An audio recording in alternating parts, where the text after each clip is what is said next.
In recent months, there's been no lack of coverage for the goings on in Ukraine and specifically the Crimean Peninsula. Uh, Things have been heating up there against the Russian military and Crimean soldiers. Not a lot of direct gunplay, but definitely a bad situation that could explode at any moment. And as I said, there's been a lot of coverage.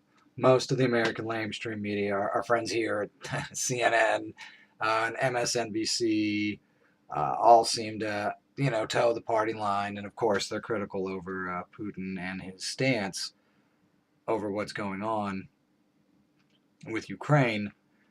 And on the flip side, we have RT, formerly Russia Today. Now, they're a Kremlin ran news organization. And I actually like them a lot because in the past couple of years, especially since the Occupy movement took off, they've been very critical of the American government and have gone places that the mainstream media just doesn't have the balls to go. I'm in my mind, they're all in the pocket of the sitting regime anyway. So I could really trust RT to give me better information. However, when it comes to the Ukraine, the kind of whitewashing what's going on over there, very pro Putin. It's kind of like I'm not getting any real information, just propaganda from the leaders of my country and propaganda from the Putin administration. And shockingly,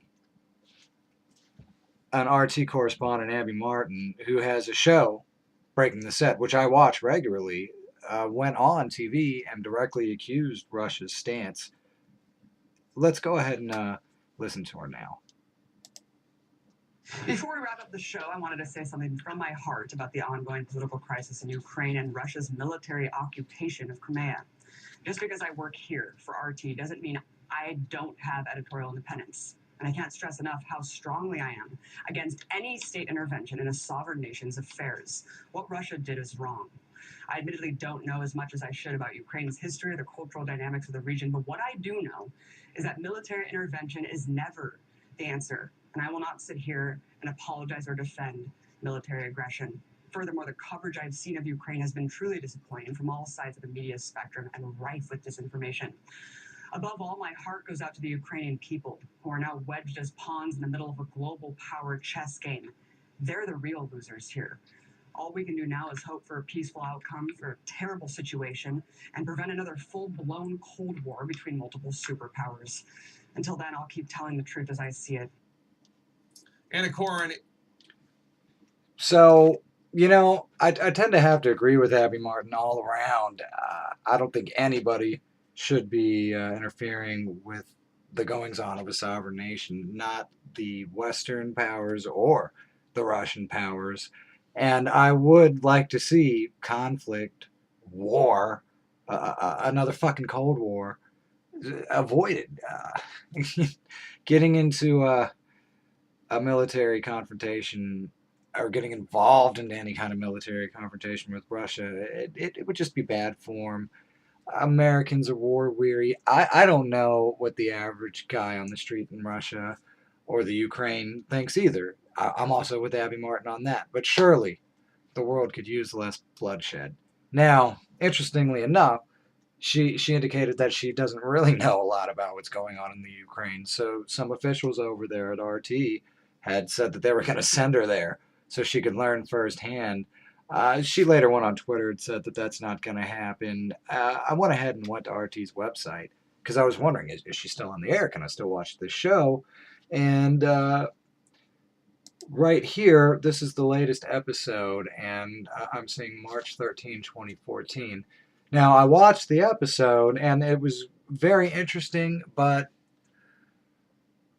and disturbingly, there was absolutely no coverage on the Ukraine. Nothing critical, nothing for it. And I'm wondering if she's been directly told or at least been given an implication that, she needs to play fucking ball or she's going to have to go back to the minors.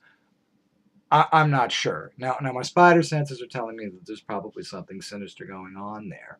But I am going to give RT credit here because if any of y'all remember Bill Maher and his politically incorrect show, which is another favorite of mine, he actually got canceled. You know, the network, it was a big controversy, and he said that the terrorists weren't cowards. You know, and I would tend to have to agree. It does take a lot of balls to fly a plane into a building that you're still in. It's fucking stupid and it's evil to kill innocent people, but it definitely takes a lot of balls. And you know, the White House press secretary Ari Fleischer actually said people have to watch what they say and watch what they do. And to me, that's un-American, and that's the most politically incorrect you could be. Whatever happened to free speech? So you know, hats off to RT. At least she still has a job there. Now, Liz Wahl, another anchor over there at RT, also had concerns about what was going on in the Ukraine.